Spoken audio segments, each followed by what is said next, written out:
Ouais, je connais la Bible, hein, mais j'ai pas lu beaucoup, non.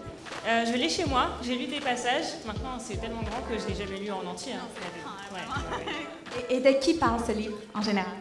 La Bible parle de Dieu, puis de Jésus, de Saint-Esprit, des choses que je crois plus. Non. Non. Qu'est-ce qui fait que c'est pas quelque chose qui t'intéresse? Je sais pas, j'ai jamais trop été... j'ai pas grandi dans une famille religieuse du tout, fait que... C'est quand même intéressant, on est de tradition judéo-chrétienne, mais pour l'instant, non. Quelles sont les valeurs, justement, les traditions que... Je sais pas, dans les films américains, genre, c'est tout le temps les mêmes affaires qui se passent, genre, tout le temps le bon, le mal, genre, tout, mais c'est... Je pense que ça peut être intéressant de le lire, c'est quand même à la base de beaucoup de choses dans notre société, mais c'est ça, j'ai jamais pris le temps de l'ouvrir. Ouais, c'est ça.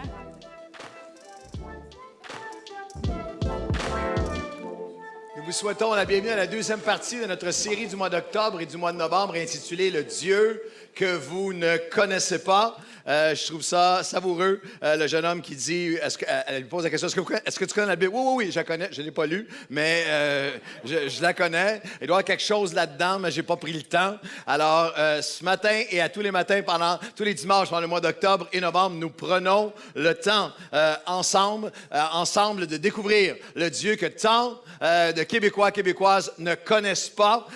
On a comme verset de départ un texte dans la Bible, lorsque Paul était dans une ville pluraliste, multiculturelle, multireligieuse, la ville d'Athènes à son époque. Il s'est tenu debout au milieu de l'aréopage, nous dit les Actes des Apôtres, et il a adressé les Athéniens. Hommes athéniens, vous avez un historique profondément religieux, comme notre nation ici au Québec, car en parcourant votre ville et en considérant les objets de votre dévotion, j'ai même découvert un autel avec cette inscription « Au Dieu que nous ne connaissons pas ». Que nous ne pouvons pas connaître. Les Athéniens est arrivé à un endroit, la majorité d'entre eux, on ne connaît pas et on ne peut pas le connaître. Et Paul vient leur dire, ce que vous révérez, celui que vous révérez sans le connaître, c'est lui que je viens vous annoncer. Alors, on vous souhaite la bienvenue et on encourage tout le monde de Nouvelle Vie d'inviter des amis, d'inviter des gens. Et ça a commencé la semaine dernière et on a déjà j'ai eu plusieurs témoignages encourageants pendant toute la semaine de gens qui avaient invité des gens et dont un courriel que j'ai reçu cette semaine que je vais vous lire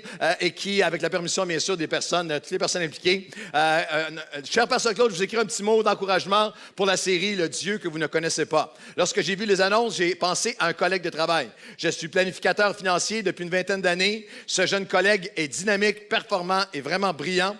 J'ai été son formateur lorsqu'il est arrivé il y a 2 ans. Il est titulaire d'une maîtrise en finance et il est une étoile montante de notre entreprise. Il a tout. Du succès, la carrière, les voyages, les passions. Il est un maniaque de sport, de vélo, mais il est très critique. Il était très critique de tout ce qui est religieux. Ça nous faisait des échanges musclés, surtout, là c'est lui qui dit ça, surtout sur les religieux américains qui appuient Trump. Dites à la personne près de vous, on ne parlera pas de ça ce matin. Dites à la personne près de vous. Il est venu avec sa copine. Et leur enfant au spectacle de Noël 2018 va commencer sporadiquement. Il a été impressionné, je crois, touché. Il a pris des billets avec nous pour le souper bénéfice d'Action Nouvelle Vie, l'organisme communautaire. Et là encore, il était très touché par l'action communautaire et humanitaire. J'ai eu à cœur de l'inviter et, timing de Dieu, il m'a répondu tout de suite et m'a dit...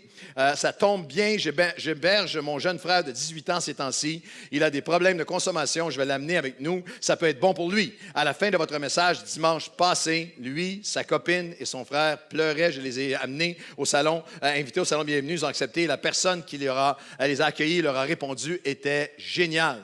Mon ami m'a dit, c'est comme si c'était le pasteur qui parlait juste pour nous et répondait à des questions que j'ai discutées avec ma copine cette semaine. C'est malade. Dites à la personne près de vous, c'est malade. Dites ça à quelqu'un près de vous. Dites-le avec feeling. Il est en voyage de travail, son collègue, et il va venir pour le message du Dr. Reader sur le Dieu de créateur, la science et la foi. Son jeune frère est encore plus touché. Il a passé la semaine sur votre site Internet. Il va venir lui aussi. Lâchez pas, nous dit ce monsieur. On est tellement fiers. Il était ici à la première réunion. On est tellement fiers de notre Église et comment le plus beau message du monde est présenté. Mon épouse et moi sommes des chrétiens de longue date, mais on est tellement boostés depuis dimanche passé. Merci pour la série « Le Dieu que vous ne connaissez pas ». Vous étudiez, vous préparez et nous, on invite chacun sa job. Alors, il y a bien décrit toute la dynamique.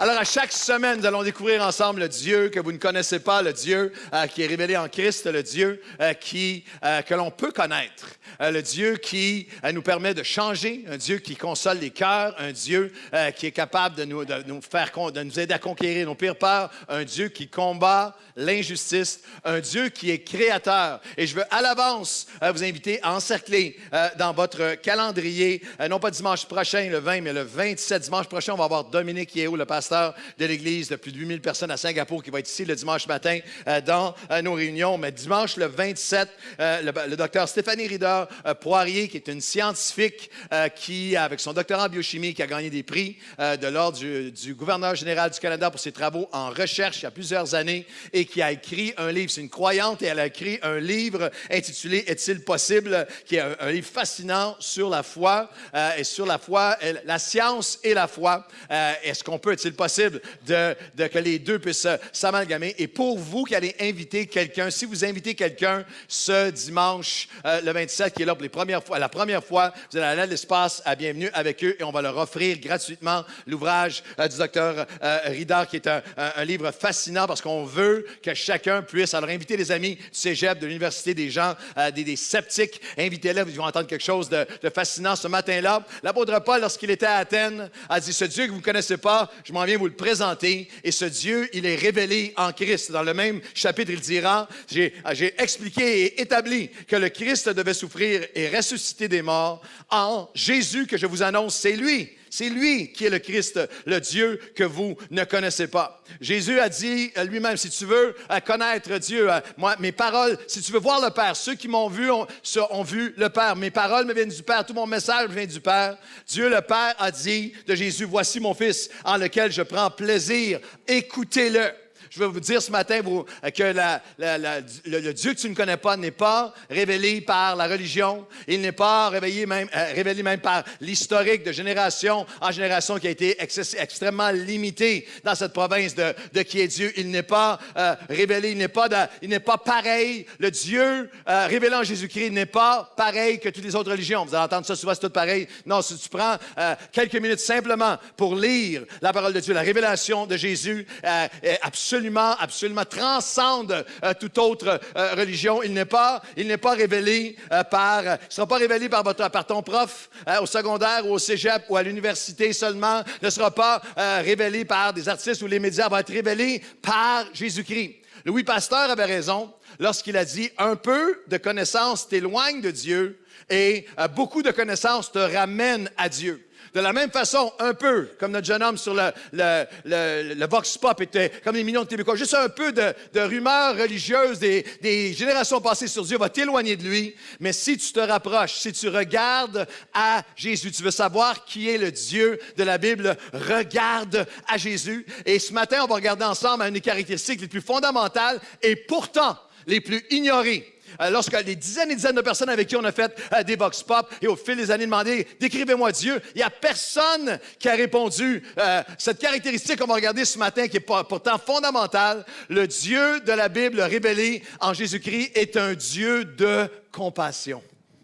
Il y a une expression dans la Bible qui est extraordinaire, qui doit nous définir même comme chrétiens ce matin. Ce n'est pas un message seulement pour des nouveaux. Je vais parler aux croyants à l'Église et je donne la permission à ceux qui sont nouveaux, invités d'écouter, bien sûr. Mais l'expression qui définit le plus, on ne pourra pas toutes les regarder, mais page après page des Évangiles, il y a une expression qui définit le plus Jésus, c'est qu'il était ému de compassion. Dans toutes sortes de textes, comme dans l'Évangile de Matthieu, chapitre 15, s'approcha de lui une grande foule, mais il y avait des boiteux, des aveugles, des muets, des gens avec toutes sortes de carences, de handicaps et d'enjeux, et beaucoup d'autres malades, des gens qui souffraient. Et on les mit à ses pieds, et il les guérit. La foule était dans l'admiration de ça. Mais Jésus va parler à ses disciples. Il parle aux croyants comme il nous parle encore ce matin.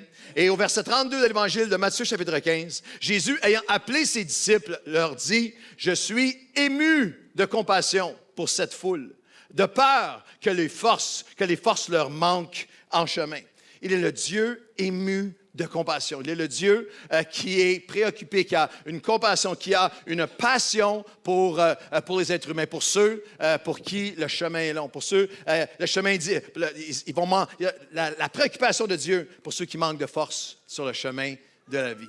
Manque de force parce que, et c'est à tous les âges, hein? Ça peut être un garçon, il y a des centaines et centaines d'ados et de jeunes qui sont... Ça peut être un garçon ou une fille qui est victime de taxage ou d'intimidation à l'école, en personne ou en ligne. Ça peut être un ado qui a toutes sortes dont les parents vivent un divorce et que lui traverse une saison difficile. Le chemin est long. Le chemin est difficile. C'est un étudiant au cégep ou à l'université qui vient d'avoir un revers. C'est quelqu'un qui a une perte d'emploi. C'est quelqu'un qui vit un divorce. C'est quelqu'un qui est assis ici ce matin et qui est rongé par l'inquiétude pour son fils ou pour sa fille ou pour ses petits-enfants. Le chemin est long et difficile. Et ce message-là d'un Dieu qui n'est pas loin, qui n'est pas étranger, qui n'est pas éthérique, froid, impersonnel ou indifférent, mais qui est ému de compassion. Je vais l'expliquer dans un instant. Pour le chemin de la vie qui est long, qui veut donner force à ceux qui en manquent. Il n'est pas seulement pour les nouveaux, comme j'ai mentionné. Il est pour nous, les disciples. Parce qu'il y a une tragédie, il y a un drame, il y a quelque chose de grave. Lorsque nous perdons, lorsque l'Église chrétienne perd la réalité spirituelle du Dieu qui est amour et compassion, révélé en Jésus-Christ, il y a des gens qui sont marqués et il y a des gens qui s'éloignent de Dieu, même sur plusieurs générations. Dans les premières années de notre Église, ici, dans la ville de Longueuil, on a maintenant plusieurs campus, mais ici même à Nouvelle-Vie, à Longueuil, il y avait un leader, un homme politique qui était très, très important pour nous dans la ville et dans notre région, que je ne nommerai pas. Et lorsqu'on est arrivé, on a commencé à écrire, on aimerait vous inviter, faire visiter l'Église. On faisait plein d'événements humanitaires. Et dans les premières années, il était tellement, tellement loin. C'est comme s'il y avait une aversion pour les choses chrétiennes. Et quelquefois est venu, lorsqu'il y a eu la crise du verglas, nous sommes devenus un centre d'hébergement, des centaines de familles pendant une semaine qui étaient là. Alors, il est venu, mais lorsqu'il venait, même, j'avais le goût, il y a des fois, je n'aurais jamais fait ça aurait été manqué de respect, puis j'avais le goût de le prendre dans mes bras et de dire, tout va être correct, là, respirez. Il avait l'air tellement frigorifié, il avait l'air tellement mal à l'aise lorsqu'il était avec nous. Et quelques semaines ou mois après la crise du verglas, sa chef de cabinet nous a contactés et a dit, il aimerait rencontrer le pasteur, dîner avec vous. Alors, j'ai accepté le lunch et lorsque je suis arrivé là-bas, sa chef de cabinet était un personnage avec plus de 25 ans. Avec lui, c'était une femme forte, une femme dynamique. Et lorsqu'on est arrivé au restaurant, elle a dit, « Je sais, pasteur, que vous êtes surpris de me voir ici, là, mais il ne voulait pas vous rencontrer tout seul. » Alors déjà, c'était un bon départ. Et il avait l'air super nerveux, il était assis, « Bonjour, bonjour. » Et là, pendant à peu près 20 minutes, on a parlé de tout et de rien, la pluie du beau temps. Et c'est elle, encore une fois, avec un beau dynamisme, c'est elle, encore une fois, qui a interrompu la paire. Puis elle a dit, « Ben là, écoute, là, elle l'a nommé par son prénom. Elle dit, écoute, là, on perd tout notre temps, là. On n'est pas ici pour parler de... Dis-y au pasteur qu'est-ce que tu veux y dire. Alors moi, je mangeais ma soupe et j'attendais qu'est-ce qui s'en venait. Et comme ça a pris... Et tout à coup, il a vidé sur la table, ce monsieur-là, qui est un homme politique qui était de grande influence ici, sur la Rive-Sud, et qui m'expliquait qu'il venait d'une famille, une famille très, très pauvre. Et lorsque sa mère a eu son premier enfant, elle a eu une grossesse extrêmement difficile. On recule plusieurs années en arrière. Et s'est retrouvé, lors de l'accouchement, presque à mourir lors de l'accouchement et à faire un post-mortem qui l'a non seulement amené dans une dépression, mais qui a commencé à enclencher pour elle des problèmes, des enjeux de santé mentale. C'était extrêmement difficile. Et les médecins ont dit, vous ne pouvez pas avoir d'autres enfants, c'est votre vie qui est en danger. Et à cette époque-là, si vous pouvez l'imaginer, les plus vieux le comprennent, mais à cette époque-là, le curé de la ville, ici à Longueuil, de la paroisse, est allé à elle et a dit, tu n'as pas le droit d'empêcher la famille, tu vas avoir des enfants. Et elle a eu 9 enfants. Et à partir de pauvreté abjecte, le papa était alcoolique et violent. Et lorsque, à partir du 2e ou 3e enfant, elle a sombré dans la schizophrénie, elle était schizophrène, elle était internée, elle sortait. Et puis il y avait cette pression religieuse, tu vas avoir des enfants, tu ne peux pas empêcher la famille, etc. Et lui, cet homme politique a grandi comme adolescent là-dedans, en voyant sa mère, en voyant la folie, en voyant tout ce qui prenait place, puis en voyant cette pression religieuse pour apprendre, lorsqu'il avait 18 ans, dans les journaux, pour apprendre que ce prêtre-là était aussi un pédophile. Et là, il m'a dit, vous savez, et là, il y avait toute cette souffrance et cette colère. Puis il m'a dit, moi, pendant des années, j'haïssais ça, les églises, et puis je veux rien savoir de ça, puis j'ai élevé mes enfants loin de ça, puis j'en aurais jamais parlé, puis je ne veux pas parler de rien de tout ça. Puis là, il dit, mais là, son expression, il dit, là, vous me mélangez, par exemple. Comment est-ce que vous êtes impliqué dans la Bible? Comment est-ce que vous êtes? Puis j'écoute, puis je regarde. Et j'ai jamais oublié cet homme-là parce qu'il représente quelque chose. Il représente des générations qui n'ont pas connu le Dieu de compassion. Lorsque le mot ému de compassion est dans les Écritures, il décrit Dieu d'une manière extraordinaire. Jésus ému de compassion dans le grec, c'est splagizomé. C'est littéralement le splagizomé en deux notions de la compassion de Dieu et de chacun d'entre nous à laquelle il nous appelle. Splagi parle de l'intériorité, les sentiments, les motifs du cœur. Et zomé, c'est remuer, c'est être en mouvement, c'est des actions, c'est des mesures concrètes. Alors, littéralement, c'est la pensée de Dieu qui dit « J'ai tellement mal à l'intérieur de vous voir souffrir qu'il faut que je fasse quelque chose. Il faut que je bouge. » La véritable compassion est l'action, la passion de Dieu. Et il y a dans notre province un historique des enfants de Duplessis par générationnel, de plusieurs 2, 3, 4 générations qui ont vécu toutes sortes d'abus, qui ont vécu aucune représentation, qui ont vécu une représentation qui a défiguré qui est Dieu pour eux. Et des enfants du Plessis, encore récemment, il y a toutes sortes de choses qui émergent. Il y a un film qui va sortir au Québec maintenant, qui est sorti en 2018. Le Journal de Montréal l'a titré « Le film qui fait trembler l'Église traditionnelle ». Toute la France, en 2018, parlait de ce film qui s'appelle « Grâce à Dieu », qui parle des histoires vraies et des scandales qui ont pris place, qui ont été cachés de génération après génération, qui ont été abusés. Puis il y a quelque chose qui a pris place, un traumatisme de toute une génération.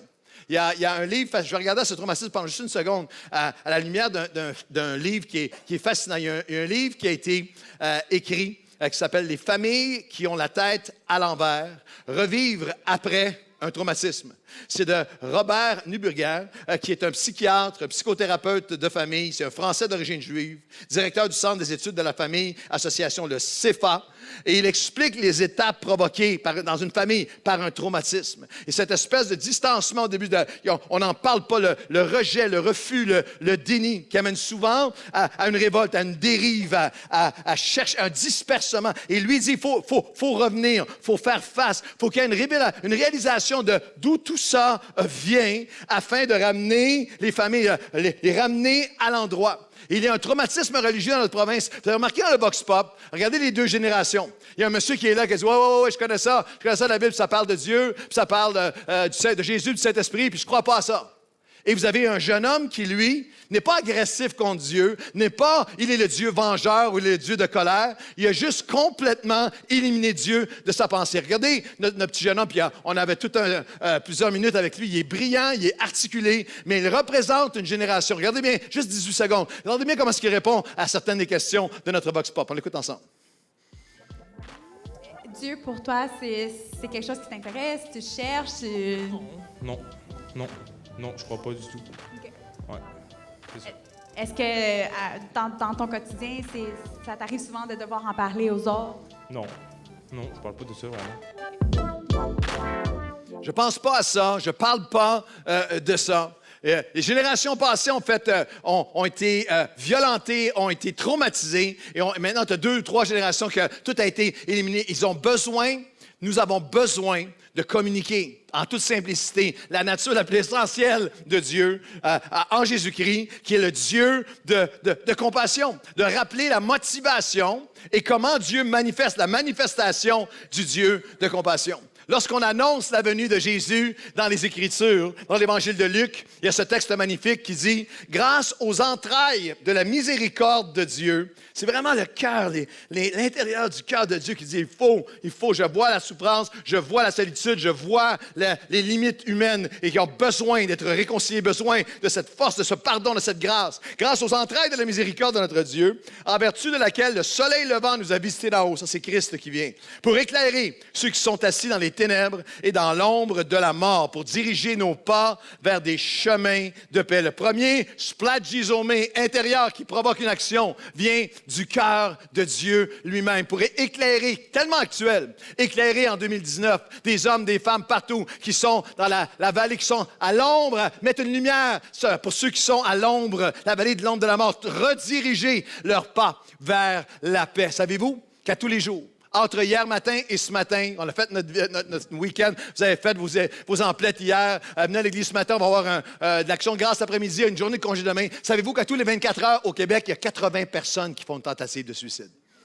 Savez-vous qu'il y a 1 personne sur 4 dans les prochains 25 ans qui va souffrir de troubles émotionnels, psychologiques, qui va souffrir d'enjeux de santé mentale, de dépression, de burn-out, de crise de panique. Il y a toute une génération qui a besoin de savoir qu'il est le Dieu de compassion, et que ce Dieu de compassion qui apaise, qui aide des êtres humains à trouver le chemin de la paix, une personne à la fois. Si vous êtes ici aujourd'hui et vous avez un témoignage que vous avez trouvé un chemin de paix en Jésus-Christ que vous ne connaissiez pas, voulez-vous juste le signifier pour encourager quelqu'un ce matin? La motivation du cœur de Dieu, mais comment est-ce qu'il se manifeste? Il se manifeste, et là je parle aux croyants, il se manifeste à travers nous. Il se manifeste à travers son peuple, à travers les chrétiens, à travers ceux qui sont comme Christ. Savez-vous d'où la première fois on a entendu a été mentionné, les disciples, ceux qui ont vu Jésus à la résurrection ont été appelés chrétiens. Ils ont été appelés chrétiens. C'est pour la première fois à Antioche qu'ils furent appelés chrétiens. Ils ont été appelés chrétiens la première fois lorsqu'ils ont manifesté un pardon envers celui qui leur avait fait tant de mal, lorsqu'ils ont ouvert leurs bras inclusifs et ont abattu des générations et des générations de discrimination et sont devenus un et manifester cette compassion. Les gens ont dit, ils sont comme Christ, ils sont des chrétiens. Et c'est important pour nous de savoir, de se rappeler que la véritable compassion, ce n'est jamais juste des émotions sans engagement. C'est jamais juste de ressort. C'est pas de la pitié, c'est une passion. C'est pas des vœux pieux sans véritable participation personnelle. C'est jamais une attente conditionnelle sans action concrète. C'est toujours dans le maintenant. L'apôtre Paul écrira aux Corinthiens, et comme j'ai fait ce matin, recueillant une offrande pour des gens qui étaient dans la famine, et il dit, les bonnes intentions, la bonne volonté, lorsqu'elle est réelle, se manifeste non pas avec ce que vous avez demain, ce que j'aurai, mais avec ce que vous avez dans vos mains maintenant, aujourd'hui. Donnez donc la preuve de votre amour. Et chaque personne qui entre véritablement de la mort à la vie, en contact, en relation personnelle avec Jésus, vit une transformation de cœur où l'amour de Dieu est répandu dans notre cœur et les bras de compassion s'ouvrent.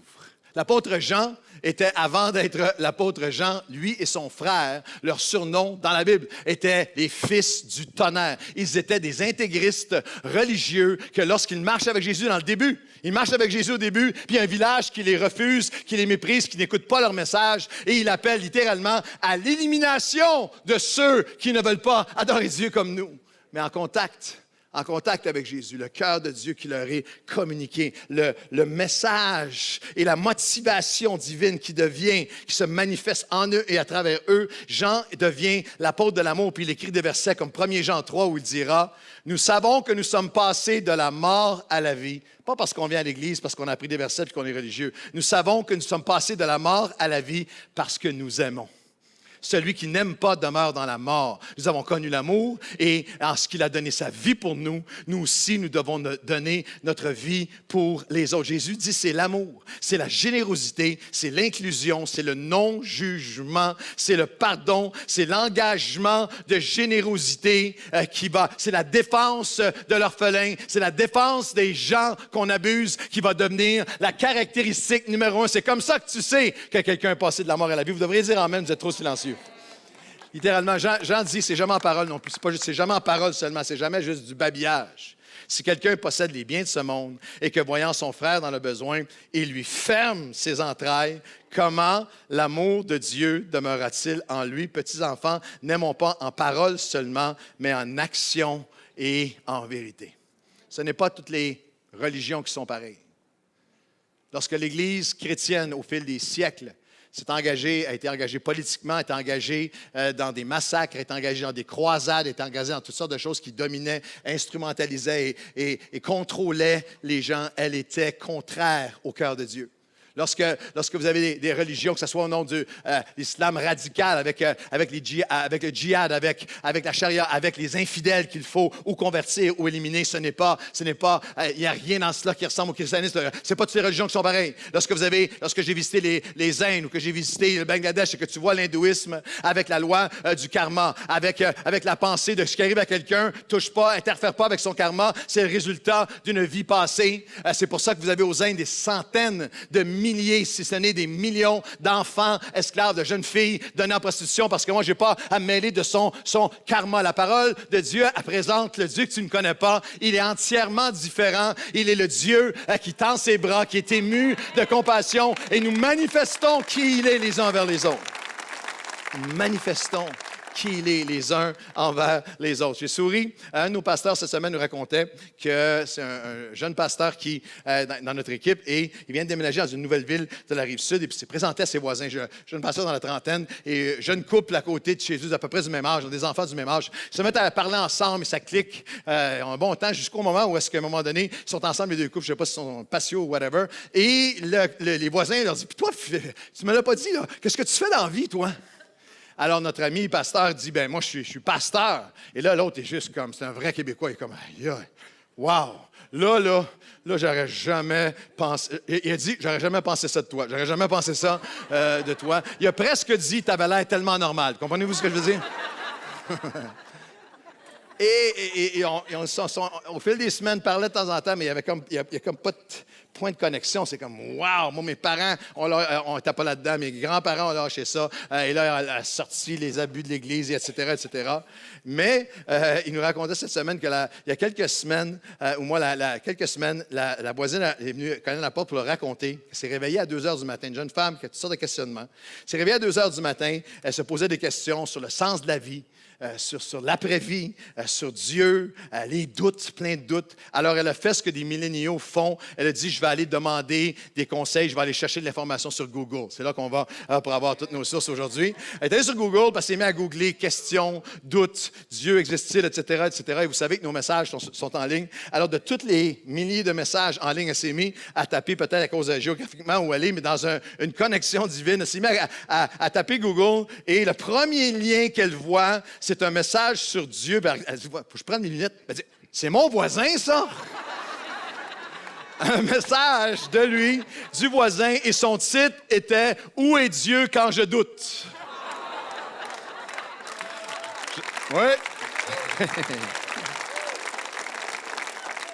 Une des choses qui m'a marqué, c'est qu'elle a dit, elle lui racontait ça, elle a dit quelques semaines après, si l'église de mes parents avait été comme ça, je l'aurais sans doute pas quitté. J'aimerais dire à quelqu'un qui a besoin de l'entendre aujourd'hui, la motivation de Dieu et la manifestation de Dieu, elle n'est pas dans la condamnation et le jugement ou quelque forme de domination. Elle est dans les bras ouverts de Dieu, ému de compassion pour les besoins de chaque être humain. C'est ça que nous allons manifester.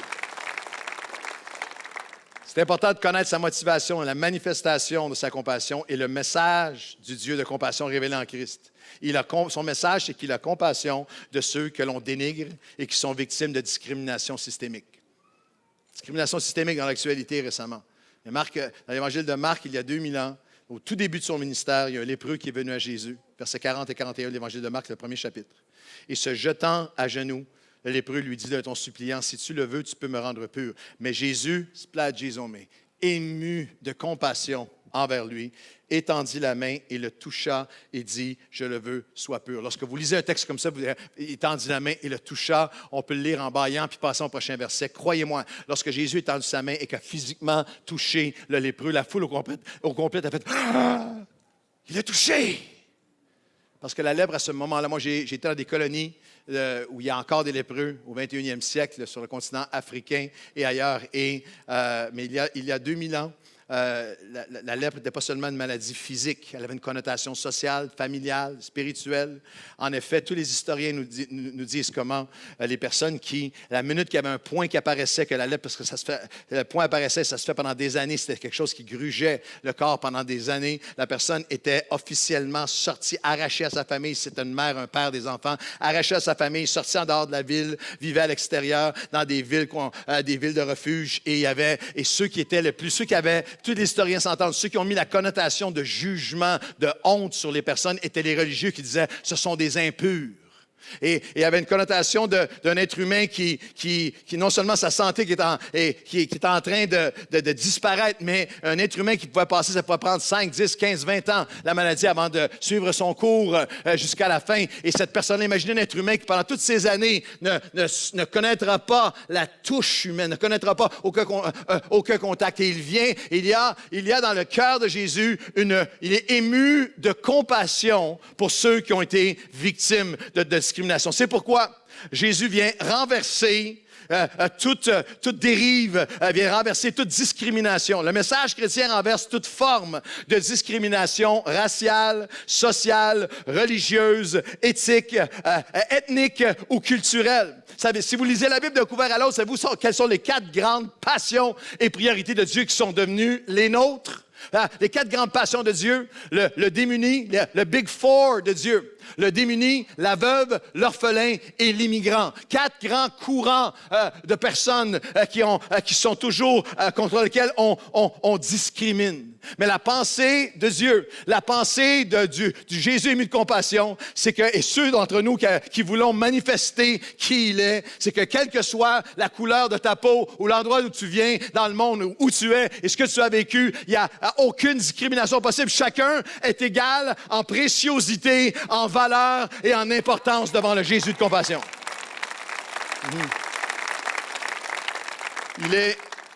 Son message, c'est qu'il a compassion de ceux que l'on dénigre et qui sont victimes de discrimination systémique.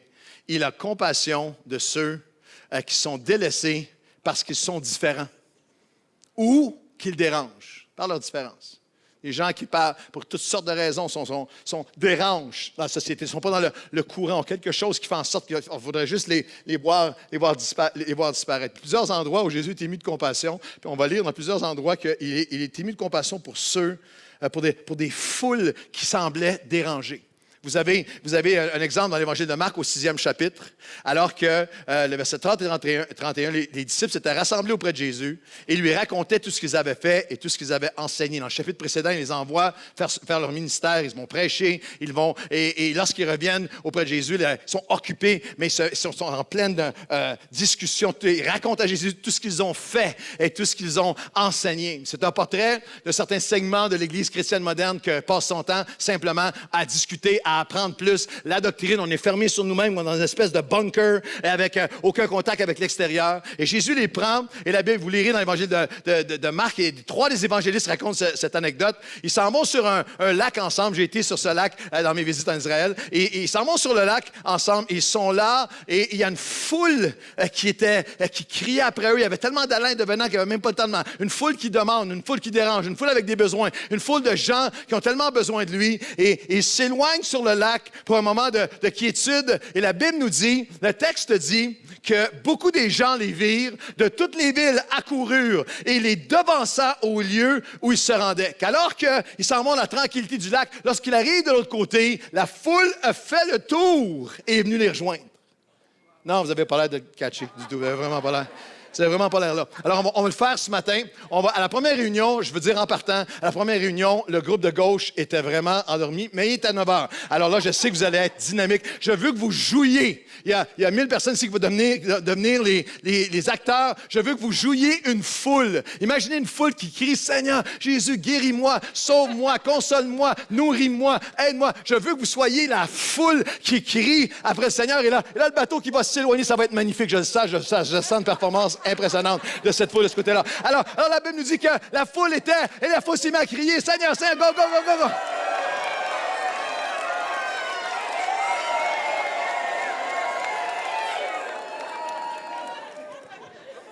Parfait, bien meilleur que la première réunion. Et alors que le son de la foule s'estompe, les disciples sont dans la barque, et ça, c'est un portrait de l'Église chrétienne évangélique moderne. Oh, qu'on est bien avec Jésus. Dans sa présence, on se fait du bien. On est ensemble, un peu comme sur le monde de la transfiguration. Pierre a probablement dit, il est bon que nous soyons ici, on met l'ancre. On reste si loin des fatigants, des dérangeants, des différents. On est tellement bien, tellement bien entre nous ici. Mais au moment de la transfiguration, il devait descendre parce que de l'autre côté, il y avait un homme démonisé qui avait besoin d'être libéré. Et lorsqu'ils s'en vont, ils traversent, la foule est derrière nous, on ne les entend plus. Et lorsqu'il arrive de l'autre côté, la foule avait fait le tour. Et la foule était là, puis ça, c'est vous. Mais Ce matin, la deuxième catégorie a clenché la première d'une manière assez spectaculaire et j'ai confiance en vous. La foule était là. « Hey, Seigneur, c'est nous autres, allez, Jésus! » Quelle foule! J'aimerais que ce côté-là applaudisse ce côté-là qui a été vraiment formidable. Et les réactions sont hallucinantes parce qu'elles sont les mêmes 2000 ans plus tard. Les disciples dirent à Jésus, « Renvoie-les! » Renvoie-les. Ils dérangent. Ils sont différents. Ils ne sont pas comme nous. Ils ne connaissent pas nos chansons. Ils ne connaissent pas nos versets. Ils ne sont pas habillés de la bonne façon. Ils n'ont pas la bonne couleur de cheveux. Ils n'ont pas les bons anneaux aux bonnes places. Je vais la laisser se rendre jusqu'en arrière, celle-là, parce que... Ça, c'est un bonus. C'était pas la première réunion. C'est l'inspiration du moment. Mais Jésus, ému de compassion. Parce qu'ils étaient comme des brebis qui n'ont pas de berger. Ils prennent une analogie qu'eux comprenaient, qui ne veut pas dire beaucoup pour nous aujourd'hui, mais ils étaient comme des brebis dont personne ne s'occupe, dont personne n'est préoccupé. Et encore aujourd'hui, il est celui qui ouvre ses bras et qui est préoccupé pour ceux qui dérangent et pour qui personne ne se dérange plus. Il est préoccupé lorsque 1000 femmes prostituées autochtones se font assassiner sur une période de 10 ans, puis il n'y a même pas personne qui fait une enquête. Je ne fais pas de politique ce matin, mais il est préoccupé par une nation qui dit on a de l'argent pour acheter un pipeline à 4 milliards, mais on n'a pas d'argent pour mettre de l'eau dans un village au Québec en 2019 et 2020. Il n'y a pas de politique.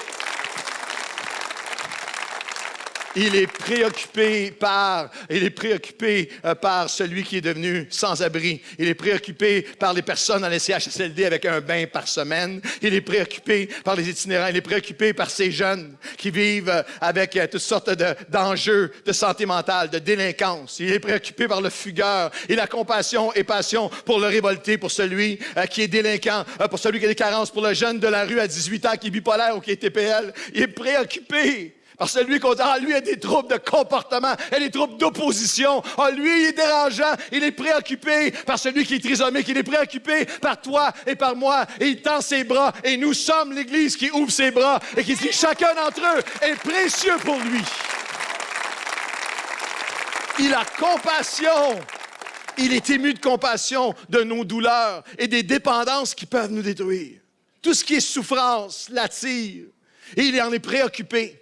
Matthieu 14, quand il vit une grande foule, il fut ému de compassion pour elle et guérissait de toutes leurs douleurs, toutes leurs souffrances, qu'elles soient physiques, qu'elles soient psychologiques, qu'elles soient humaines, qu'elles soient sociales, qu'elles soient relationnelles. Il est préoccupé, il a compassion de ceux qui crient leur douleur, bien qu'ils ne le voient pas encore. Dans l'Évangile de Matthieu, vous avez ce moment dans l'Évangile de Matthieu au 20e chapitre où il y a des aveugles qui sont sur le bord du chemin. Ils ne le voient pas encore, mais ils crient leur douleur et la foule veut les faire taire. L'Église chrétienne au 21e siècle, dans cette province et dans le monde, doit être investie de ce cœur de compassion de Jésus qui dit, il y a des gens qui crient fort, ils crient leur douleur, ils dérangent, on la révolté. Ils sont ceux qui ont les poings les plus serrés, ceux qui crient le plus fort sont ceux qui souffrent le plus intérieurement. Ma fille est travailleuse sociale et lorsqu'elle faisait un de ses stages, elle s'impliquait bénévolement à plusieurs endroits. Elle est allée à Montréal dans un centre qui est de souche chrétienne, qui fait un travail extraordinaire auprès des filles qui sortent des milieux de la prostitution de la rue, comme le 2159 que nous soutenons. Et elle était là un soir, elle m'a raconté cette anecdote, qu'un soir, elle était là avec, il y avait une jeune femme qui était là, qui quelques mois auparavant était arrivée complètement désorganisée, violente, en crise, criait, une punk avec tout le look que vous pouvez imaginer, mais juste une boule de haine et de colère, elle frappait, elle faisait tout ce que... Et ça a été... Et lorsqu'elle commençait à parler, lorsqu'elle commençait à expliquer ce qu'elle avait vécu, elle avait été violentée, elle avait été violée, elle avait été abusée, elle avait été abandonnée. Et là, dans les mois qui ont suivi, il y a juste un apaisement. Je vais les aider à trouver le chemin de la paix. Il y a un apaisement, la compassion. Est-ce que vous savez que l'amour et la compassion peuvent renverser les pires traumatismes, les pires peurs, les pires craintes, les pires chaînes? C'est pas une pensée magique. Mais cette jeune femme-là est devenue une intervenante dans le groupe. Et un soir, ils étaient tous ensemble. Puis ma fille disait, c'est incroyable de voir la transformation de cette fille-là. Et à un moment donné, pendant qu'elle était là, il y a une autre fille qui est arrivée de la rue, mais complètement en état de crise, s'est mise à frapper partout dans les murs, cracher sur les gens. Elle criait. Il y a quelqu'un qui dit, appelez la police. Qu'est-ce qu'on va... Elle était révoltée, elle était enragée. Et l'autre jeune fille, qui est toute nouvelle à la fois, toute nouvelle au Dieu qu'elle ne connaissait pas, toute nouvelle au Dieu de compassion, toute nouvelle au Jésus splagizomé, mais elle est arrivée à elle et tous les théologiens du monde peuvent le décrire, mais elle a dit d'une façon, et là, envoyez-moi pas un courriel parce que je dis un mauvais mot, vous en entendez des pires à chaque jour. Mais elle est arrivée à l'autre jeune fille, personne n'est capable de la calmer, puis elle dit, écoute-moi, la vie c'est une bitch, mais Dieu est bon. Pas de courriel, s'il vous plaît. Il a dit le mot. Ah! Pas de courriel, s'il vous plaît. Notre place dans la vie, notre place sur cette terre, notre rôle ensemble dans la manifestation de sa compassion dans cette ville et dans les nations, c'est d'étendre les bras et de dire à tous ceux pour qui la vie c'est une, que Dieu est bon, il est compassion, il est amour, puis il peut rebâtir des vies. Vous devriez dire oui. Le message de Dieu de compassion, qui est la compassion de nos dépendances, même qui menace de nous détruire, et la compassion des personnes, de ceux qui se font du mal puis qui en font à d'autres parce qu'ils ont perdu le contrôle d'un aspect de leur vie où ils ont honte, se font honte et font honte à d'autres, se font du mal et le font à d'autres. Dans l'Évangile de Marc, au 9e chapitre, il y a un père qui est venu pour son fils qui avait perdu le contrôle, qui était pris par des dépendances qui le menaçaient de le détruire. Jésus demanda au père, combien y a-t-il de temps que cela lui arrive? Depuis son enfance, répondit le père. Et souvent, l'Esprit l'a jeté dans le feu et dans l'eau pour le faire périr. Il est pris par une dépendance qui le menace, qui le jette dans ce qui le détruit. Si tu peux quelque chose, viens à notre secours. Aie compassion de nous. Esplagizomé pour nous. Si tu peux quelque chose. Et Jésus lui dit, si tu peux, tout est possible à celui qui croit. Aussitôt, le père de l'enfant s'écria, je crois, mais viens au secours de mon incrédulité. J'aime ce père. J'aime sa transparence. J'aime à quel point je peux m'identifier à lui. Et aujourd'hui, je veux dire à quelqu'un qui a besoin d'entendre pour toi-même ou pour quelqu'un près de toi, il a compassion des dépendances dont les racines sont de longue date. Puis combien de temps est-il comme ça? De l'enfance.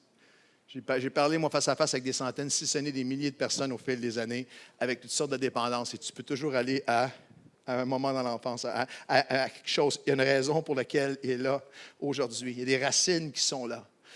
L'Église s'appelle Nouvelle Vie, parce que quelle que soit la vie, quel que soit d'où tu viens, Dieu a une capacité, Jésus a une capacité de déraciner tout ça et de t'ouvrir un chemin nouveau. Encore une fois, si vous l'avez vécu, il faut que vous encouragiez quelqu'un qui a besoin de l'entendre ce matin. C'est la vie, la mort.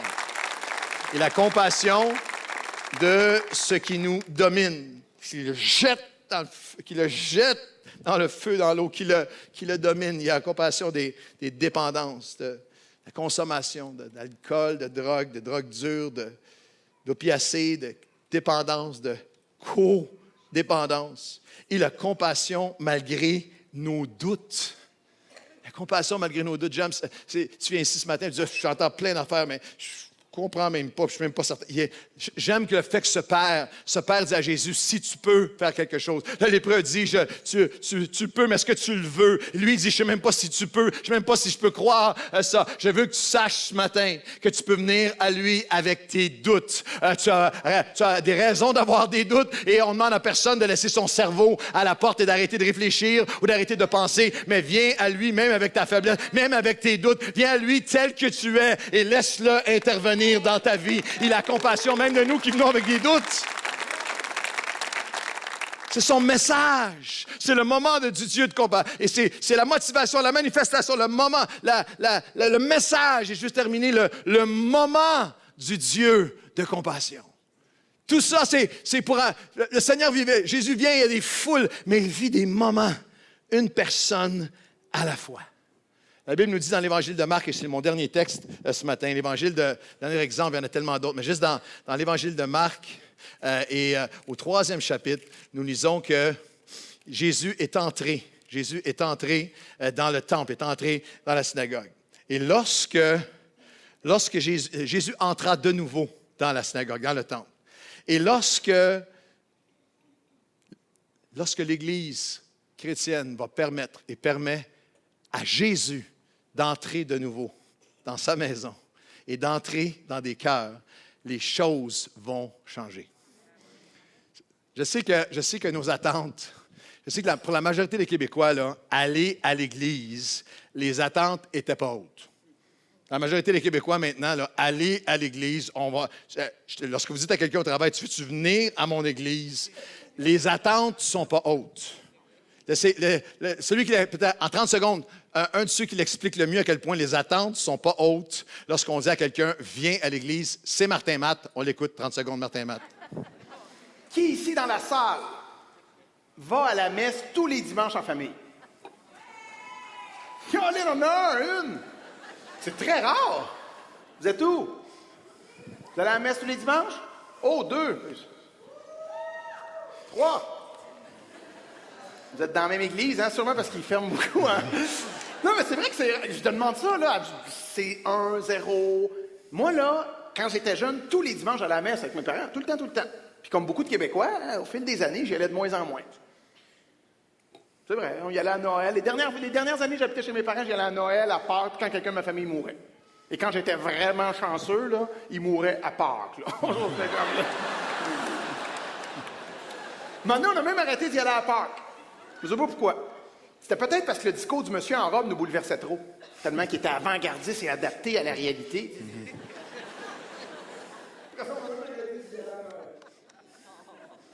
Ouais, on ne s'attend pas à grand-chose on va à l'Église. Mais lorsque l'Église chrétienne permet à Jésus de faire son entrée, d'être là, Jésus entra à nouveau dans la synagogue. Et que lorsque tu lui permets d'entrer dans ta vie, dans ton cœur, tout peut changer. La Bible nous dit qu'il y avait un homme qui était là, qui avait une main sèche. Verset 3 de l'Évangile de Marc, au 3e chapitre. Et il dit, il y avait là un homme qui avait la main sèche, et Jésus lui dit, lève-toi là au milieu. Et un peu plus loin, au verset 5, il dit à cet homme, donne-moi ta main. Donne-moi ce qui est sèche. Et le mot grec ici, c'est quelque chose qui était éteint. Sa main était morte, sa main était sèche, elle était sans vie. Il dit à l'homme, étends ta main. Et il l'étendit, et sa main fut guérie. Cet homme-là n'avait pas un cancer, il n'était pas, c'était pas un cancéreux, c'était pas quelqu'un qui était mourant, c'est pas quelqu'un qui était avec quelque chose de spectaculaire. En fait, il y avait une partie de lui qui était comme morte, qui était sèche. C'est quelque chose avec lequel il avait pu probablement s'habituer, juste je m'habitue à vivre avec. Je vais tolérer, c'est comme ça maintenant. J'avais d'autres aspirations pour moi-même, je pensais à d'autres choses, mais je pensais être tellement plus, mais ça va être ça ma vie maintenant. C'est quelque chose que j'ai appris à vivre avec, j'ai appris à cacher. Peut-être que juste en portant sa manche juste un petit peu plus long, il peut t'asseoir à côté de vous ce matin, tu ne sauras pas c'est quoi. Tu ne le verras pas. C'est quelque chose que lui seul porte. C'est une peine, c'est une déception, c'est une blessure, c'est quelque chose qui est mort. Il y a une foi qui est morte, il y a une confiance qui est morte, il y a une joie qui est morte, il y a une espérance pour le futur, il y a une capacité d'aimer, il y a une capacité de faire confiance. C'est quelque chose qui est mort en moi, mais c'est comme ça que ma vie va être. C'est juste ça que ma vie va être et je suis assis à côté de toi. Et Jésus n'a jamais, il n'y a rien dans le cœur de Dieu qui est pour exposer ou embarrasser quelqu'un. Mais il veut dire à chacun ici que ce n'est jamais, le Dieu de compassion n'est jamais le Dieu juste des foules ou des pèlerinages de masse. Il est le Dieu d'une personne, de toi et de moi. Et il dit, lève-toi et juste donne-moi ce qui était mort en toi. Donne-moi ce que tu t'es habitué à vivre avec. Donne-moi ce qui fait encore mal, mais que tu crois que c'est comme ça que le reste de ta vie va se passer. Donne-moi ce qui est sans vie et laisse-moi, dans ma compassion, prendre ce qui est sans vie et lui redonner vie, et redonner force, et redonner espoir, et redonner par sa grâce, par son pardon. Lorsque quelqu'un, un être humain, permet à Jésus à nouveau d'entrer et que tu lui remettrais ce qui est mort en toi, tu peux vivre ce matin un moment qui change tout.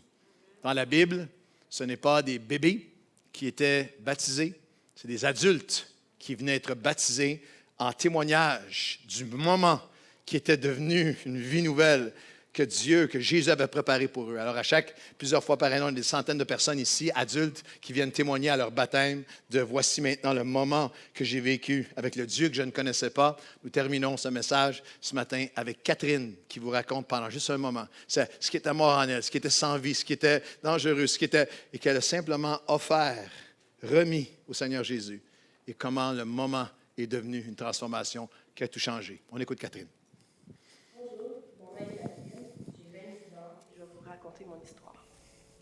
Dans le fond, moi, j'ai beaucoup vécu de problématiques avant. J'étais dépressive, j'ai fait énormément de tentatives de suicide.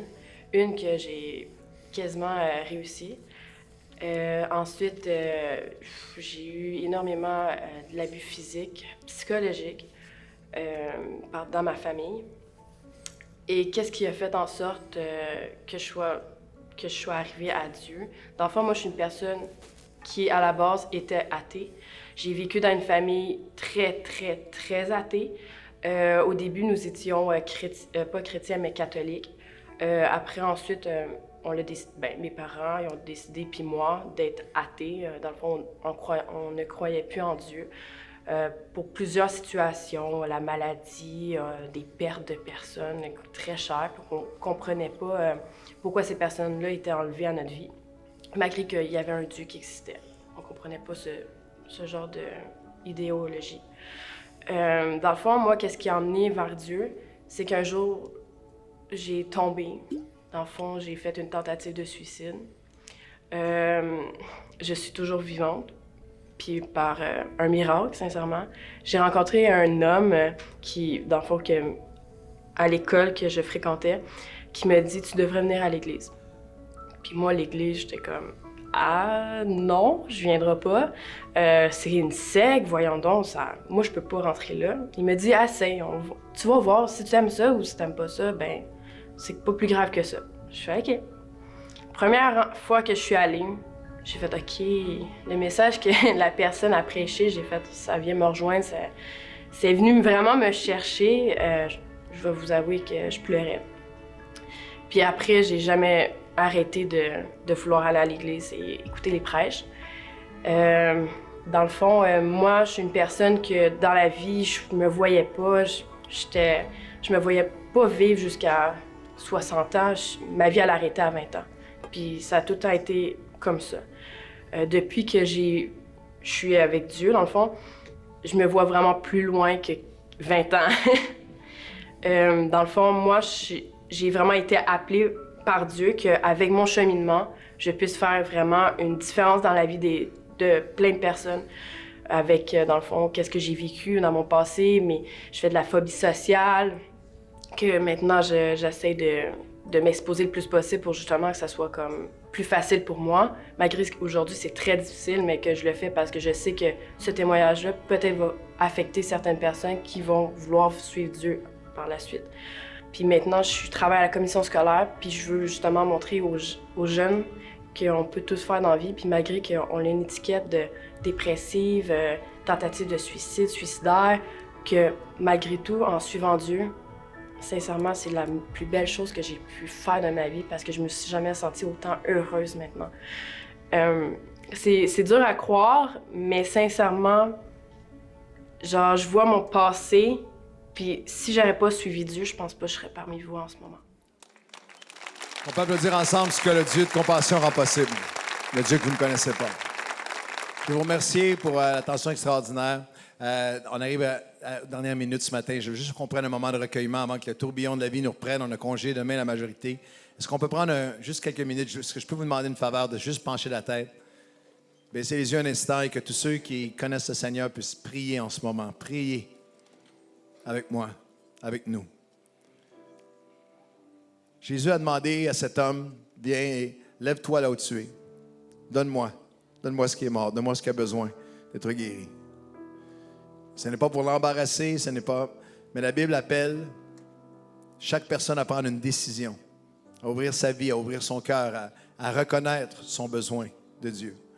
Et ce matin, j'ai à cœur de faire cet appel de la même façon parce qu'il est le même, il n'a pas changé.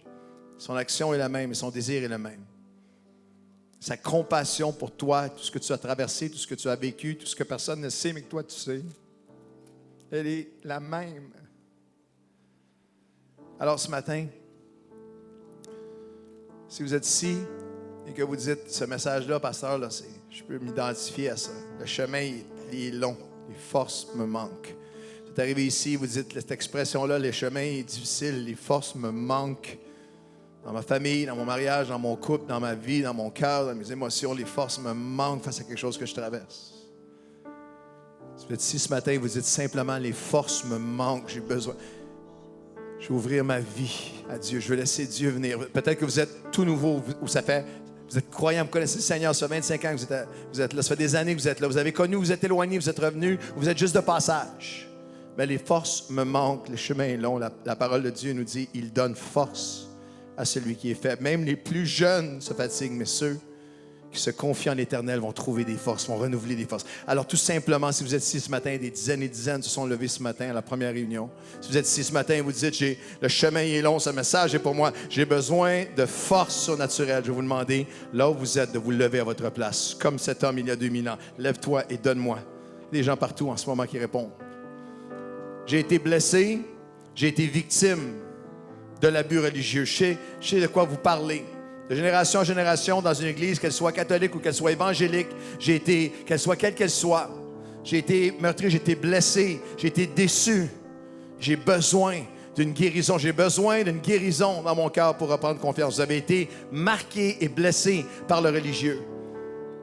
Vous avez besoin de cette guérison dans votre cœur. Je vous demande de vous lever là où vous êtes et demeurer debout. Tous ceux qui se lèvent, juste demeurer debout. Des gens partout. J'ai été blessé. Il y a une guérison pour toi ce matin. J'avais à cœur de demander, vous êtes ici ce matin et vous dites, j'ai été victime de discrimination. De discrimination systémique à cause de la couleur de ma peau, à cause de ma culture, à cause que je suis différent.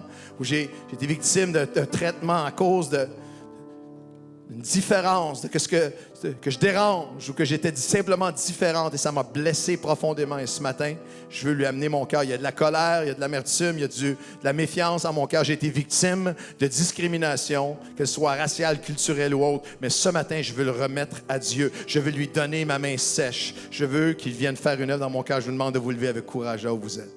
Les gens partout, j'ai déjà été victime de discrimination. Et avec toute l'honnêteté, la simplicité de ce moment, et aucun jugement ici, seulement de la prière. Les bras tendus de Jésus envers toi. Vous êtes ici ce matin et vous dites, je suis aux prises avec une dépendance. Il y a quelque chose qui me contrôle. J'ai perdu le contrôle.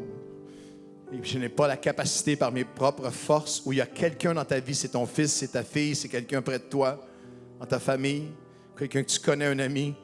Et il y a des gens qui sont venus à Jésus pour eux-mêmes et d'autres sont venus pour quelqu'un d'autre. Vous êtes ici, vous dites, il y a une dépendance, il y a quelque chose qui me contrôle. J'ai besoin de lui, j'ai besoin de Jésus. Pas le Dieu tel que je le conçois, de Jésus.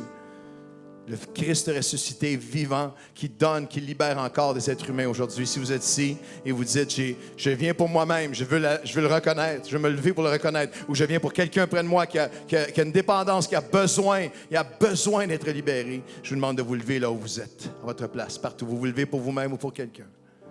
Et si vous êtes ici ce matin et vous dites, il y a quelque chose qui était mort en moi. J'ai une main sèche, il y a une joie qui était morte, il y a une confiance en l'avenir, il y a mon appel devant Dieu, il y a une capacité d'aimer. Ce que j'ai traversé, j'en ressors avec quelque chose qui est éteint. Il y a quelque chose qui est éteint en moi. Mais ce matin, je m'en viens lui offrir, je m'en viens tendre ma main sèche vers lui.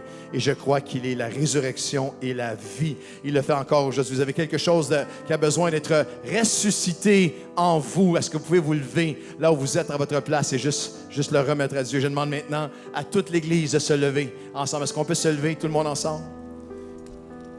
Et ce matin, si vous, à la fin de la réunion, si vous êtes là pour les premières fois, vous êtes venu à Dieu, vous revenez à lui, ou simplement j'ai répondu à un de ses appels, je voudrais en parler avec quelqu'un lorsque la réunion va se terminer, en sortant à votre gauche, là, tout l'espace bienvenu, là, les gens sont là pour être avec vous. Mais en ce moment, Dieu est là. En ce moment, sa main est là. Seigneur, je te prie maintenant que tu viennes redonner la vie à ceux qui étaient morts. Je te prie maintenant, Seigneur, pour ceux qui ont été victimes. Ceux qui ont été victimes de l'Église, ceux qui ont été victimes du religieux, ceux qui ont été déchirés, qui ont perdu confiance, viens maintenant, Seigneur, apaiser les cœurs, viens maintenant guérir. Je prie pour ceux qui ont des dépendances eux-mêmes, captifs ce matin, j'ai perdu le contrôle. Ou il y a quelqu'un dans ma vie qui a perdu le contrôle et je m'en viens me tenir pour lui, je m'en viens me tenir pour elle. Nous le déclarons ce matin, tu es le même, tu es le Dieu de compassion. Et nous te remettons nos vies entre tes mains et nous te demandons, aide-nous mon Dieu, aide-nous à être ton peuple de compassion, être ton peuple aux bras ouverts, dans le nom de Jésus. Et toute l'Église dit un grand Amen ce matin. Est-ce qu'on peut applaudir cette vision, cet appel, ce Dieu de compassion?